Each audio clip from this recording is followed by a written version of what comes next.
Currency నోట్లను కాగితంతో తయారు చేస్తారని చాలామంది అనుకుంటారు. కాగితంతో తయారు చేస్తే నోట్లు కొద్ది కాలంలోనే చిరిగిపోతాయి. అందుకనే ఈ కరెన్సీ నోట్లను పత్తితో తయారు చేస్తారు. కాగితం కంటే పత్తి బలమైనది, అందుకే అవి త్వరగా పాడవవు.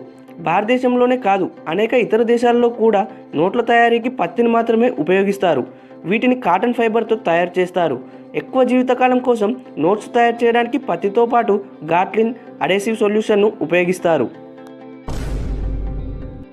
పక్షులు ఎలా ఎగరగలుగుతున్నాయి అనే డౌట్ మీకు వచ్చిందా? వాటి వెనుకున్న మెకానిజం ఏంటో ఇప్పుడు చూద్దాం. ఫర్ ఎగ్జాంపుల్, ఒకసారి ఈ క్లిప్ని చూడండి. వాటర్ వెడల్పు ఉన్న దగ్గర నీటి ప్రవాహం స్లోగా ఉంటుంది. అదే వెడల్పు తగ్గగానే వాటర్ స్పీడ్గా మూవ్ అవుతుంది. సేమ్ ఇదే మెకానిజం బర్డ్ రెక్కకి జరుగుతుంది. ఈ రెక్క షేప్ని చూడండి. పైన తక్కువ వెడల్పు, కింద ఎక్కువ వెడల్పుగా ఉంది. దీంతో ఎయిర్ అనేది పైన ఫాస్ట్గా మూవ్ అవ్వడం వల్ల ప్రెషర్ ఎక్కువగా ఉండదు, కానీ కింద మాత్రం ఎయిర్ స్లోగా మూవ్ అవుతుంది. సో ఎక్కువ ప్రెషర్ పెడుతుంది. దీనివల్ల ఒక ఫోర్స్ అనేది క్రియేట్ అవుతుంది. దాన్నే లిఫ్ట్ అంటారు. ఈ లిఫ్ట్ వల్ల పక్షి పైకి లెగుస్తుంది. కానీ పైకి లేవడం ఒకటే సరిపోదు కదా, ముందుకి కూడా మూవ్ అవ్వాలి. దానికోసం రెక్కలు ఆడించడం జరుగుతుంది. పక్షులు వాటి మజిల్ పవర్తో రెక్కలు ఆడించడం వల్ల మరొక ఫోర్స్ ఏర్పడుతుంది. దాన్ని థ్రస్ట్ అని పిలుస్తారు. ఈ ఫోర్స్ పక్షిని ముందుకు వెళ్ళేలా చేస్తుంది. అయితే ఈ రెండు ఫోర్సులు కలయికతో పక్షి ఎగురుతూ ముందుకు వెళ్ళగలుగుతుంది.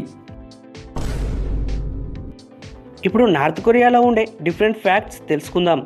నార్త్ కొరియాలో మనలాగా చాలా హెయిర్ స్టైల్స్ ఉండవు. గవర్నమెంటే కొన్ని హెయిర్ స్టైల్స్ని లిస్ట్ అవుట్ చేస్తుంది. అవి మాత్రమే చేయించుకోవాలి. అక్కడ రోడ్స్ పైన ప్రతి 3.5 కిలోమీటర్లకి ఒక కిమ్ టు సంగ్ స్టాచ్యూ ఉంటుంది. మొత్తం నార్త్ కొరియాలో 35,000 స్టాచ్యూస్ ఇలా ఉన్నాయి. మరియు అక్కడ ప్రతి ఒక్కరూ కిమ్ టు సంగ్కి రెస్పెక్ట్ లాగా ఎప్పుడూ ఒక బ్యాడ్జ్ పెట్టుకోవాలి. నార్త్ కొరియాలో జీన్స్ వేసుకోవడం కూడా బ్యాన్ చేశారు.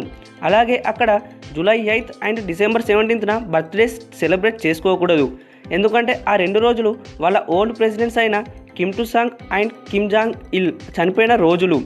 అక్కడ ఎలక్షన్స్ ప్రతి 5 సంవత్సరాలకు ఒకసారి జరుగుతాయి. కానీ ఓట్ చేయాల్సింది మాత్రం ఒక్కరికే, ఛాయిస్ ఉండదు.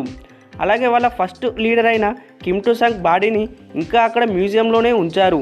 ఆ దేశంలో ఆయన బాడీని చూడడం మెయిన్ అట్రాక్షన్ అట. మన ఇండియాలోని ఫెస్టివల్ డేట్స్ను ఎవరు నిర్ణయిస్తారో, అలాగే ఎలా నిర్ణయిస్తారో ఇప్పుడు తెలుసుకుందాం. National festival dates already English క్యాలెండర్లో ఫిక్స్ చేసి ఉంటాయి. బట్ రిలీజియస్ ఫెస్టివల్స్ను పొజిషనల్ ఆస్ట్రానమీ సెంటర్లో నిర్ణయిస్తారు. ఇది కోల్కతాలో ఉంది. మరి ఎలా నిర్ణయిస్తారో తెలుసా? ద ఇండియన్ ఆస్ట్రానామికల్ ఎఫెమెరిస్ అనే పుస్తకంలో 500 పేజీలు ఉంటాయి. ఈ బుక్లో సన్, మూన్, ప్లానెట్స్ మరియు నక్షత్రాలకు సంబంధించిన ఇన్ఫర్మేషన్ ఉంటుంది. అంతేకాకుండా ఈ బుక్లోనే నేషనల్ క్యాలెండర్ ఆఫ్ ఇండియా అనే సపరేట్ సెక్షన్ ఉంటుంది. అందులో తిథులు, నక్షత్రాల టైమింగ్స్ గురించి ఉంటాయి. వీటన్నింటిని బట్టి పొజిషనల్ ఆస్ట్రానమీ సెంటర్లో ఇండియన్ మెటరాలజికల్ డిపార్ట్మెంట్ ప్రతి సంవత్సరం ఫెస్టివల్ డేట్స్ని నిర్ణయిస్తుంది. ఆకాశం బ్లూ కలర్లో ఎందుకు ఉంటుంది? ఈ డౌట్ చాలామందిలో ఉంటుంది. మరి ఆకాశం నీలం రంగులోనే ఎందుకు ఉంటుందో ఇప్పుడు తెలుసుకుందాం. దీనికి ముఖ్యంగా 2 కారణాలు ఉన్నాయి. ఒకటి సూర్యుడి నుండి వచ్చే కాంతి, మరొకటి భూమి మీద ఉండే వాతావరణం. అయితే సూర్యుడి నుండి వచ్చే కాంతి తెల్లగా ఉంటుంది, కానీ అది విబ్జిఆర్ అంటే violet, IndiGo, blue, green, yellow, orange, red ఇలా 7 రంగులు కలిసే మిశ్రమం. అయితే దీనిలో ఒక్కొక్క కలర్కి ఒక్కో వేవ్ లెంత్ ఉంటుంది. రెడ్ కలర్కి ఎక్కువ వేవ్ లెంత్ ఉంటుంది, బ్లూ, ఇండిగో కలర్స్కి తక్కువ వేవ్ లెంత్ ఉంటుంది. అయితే సూర్యుడి నుండి వచ్చే లైట్ వాతావరణంలోని నైట్రోజన్, ఆక్సిజన్, దుమ్ము, ధూళి వంటి కణాలపై పడినప్పుడు ఆ లైట్ అనేది చెల్లాచెదురై అన్ని వైపులకి ప్రసరిస్తుంది. దీన్నే లైట్ స్కాటరింగ్ అంటారు. అయితే ఇప్పుడు చూడండి, ఇవి వాతావరణంలోని నైట్రోజన్, ఆక్సిజన్, దుమ్ము, ధూళి అనుకోండి. లైట్లో రెడ్ కలర్కి వేవ్ లెంత్ ఎక్కువ కాబట్టి వీటిని ఢీ కొట్టి రెడ్ కలర్ కనబడే అవకాశం తక్కువ. అదే బ్లూ కలర్కి తక్కువ వేవ్ లెంత్ ఉంటుంది కాబట్టి వీటిని ఎక్కువగా ఢీ కొడుతుంది. దాంతో ఈ బ్లూ లైట్ ఎక్కువగా చెల్లాచెదురై అన్ని వైపులకి ప్రసరిస్తుంది. ఇలా బ్లూ కలర్ స్కాటరింగ్ అవుతుంది కాబట్టి ఆకాశం బ్లూ కలర్లో కనబడుతుంది. మనం ఎక్కువసేపు శ్రమించినా, అదే పనిగా చదివినా మనకు అలసట కలగడానికి కారణం లాక్టిక్ ఆమ్లం. ఎక్కువగా పనిచేస్తే కండరాల్లోని గ్లైకోజన్ ఏర్పడి లాక్టిక్ ఆమ్ల రూపంలో శరీరంలోని రక్తంలో కలుస్తుంది.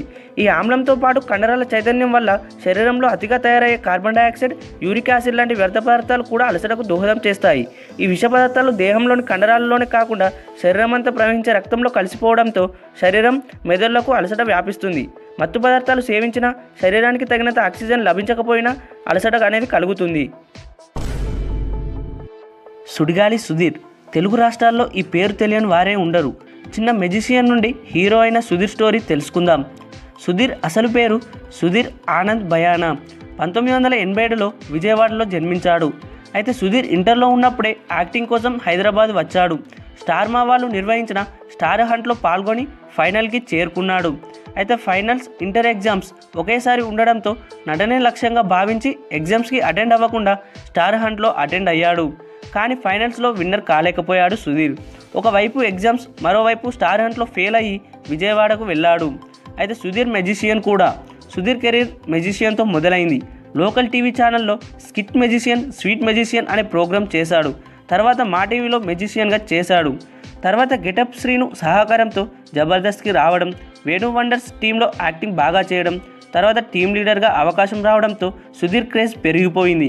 ఇంకా రష్మి సుధీర్ జోడీ హిట్ కావడంతో స్మాల్ స్క్రీన్ స్టార్గా నిలిచాడు.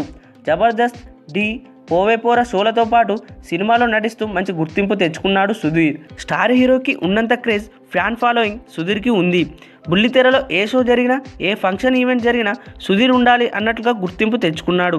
అలాగే 2018లో మోస్ట్ డిజైరబుల్ మెన్ అండ్ టీవీగా నిలిచాడు. ప్రస్తుతం ఎక్స్ట్రా జబర్దస్త్, శ్రీదేవి డ్రామా కంపెనీలతో పాటు గాలోడు సినిమాలో నటిస్తున్నాడు సుధీర్.